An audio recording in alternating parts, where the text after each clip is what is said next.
जय यीशु। परमेश्वर के नाम से हम आपका स्वागत करते हैं इस दिन। आज हम पढ़ेंगे संत याकूब अध्याय 2 पद संख्या 21 से 23।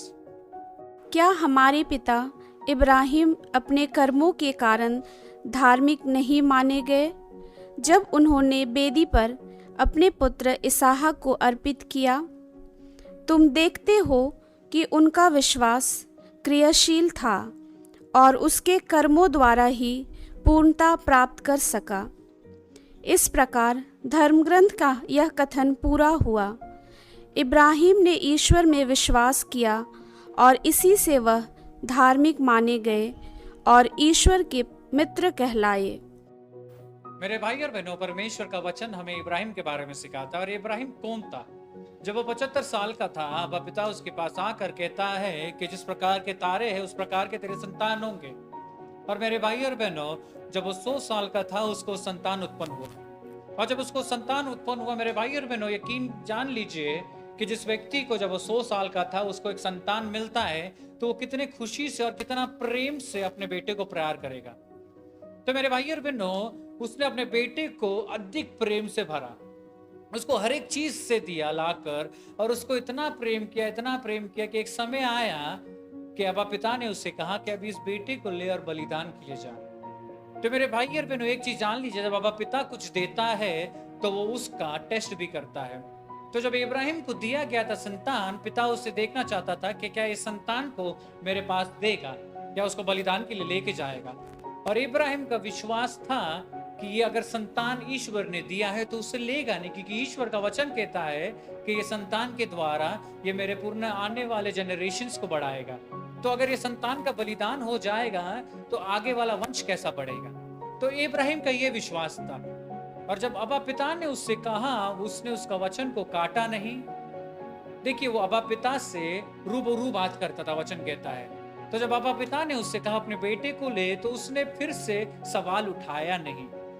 उसने अपने बेटे को उठाकर लेके गया, और जब लेके गया बलिदान के लिए, उसका बेटा उससे पूछता था हम कहाँ जा रहे हैं, तो बोलता बलिदान के लिए जा रहे हैं। तो उसका बेटा उससे कहता था लकड़ी तो है, बलिदान का सामान तो है, लेकिन किसको बलिदान करने वाले हैं, वो व्यक्ति कहाँ है, वो चीज कहाँ है।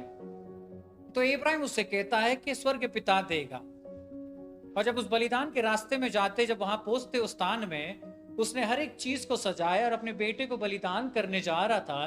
तो स्वर्ग पिता ने उसका एक स्वर्गदूत ने कहा कि उसके ऊपर हाथ नहीं रख, अब्बा पिता ने तेरा विश्वास देखा है और तुझे धार्मिक बनाया गया है।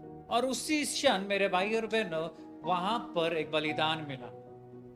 एक चीज जान लीजिए, जब हम परमेश्वर के राज्य में कार्य करते हैं, हमें भी परमेश्वर आने वाले रास्तों में हमारा विश्वास को चेक करेंगे कि ये विश्वास मुझ में करता है कि नहीं, क्या मैं कुछ चीज बोलता हूं करने के लिए करता है कि नहीं।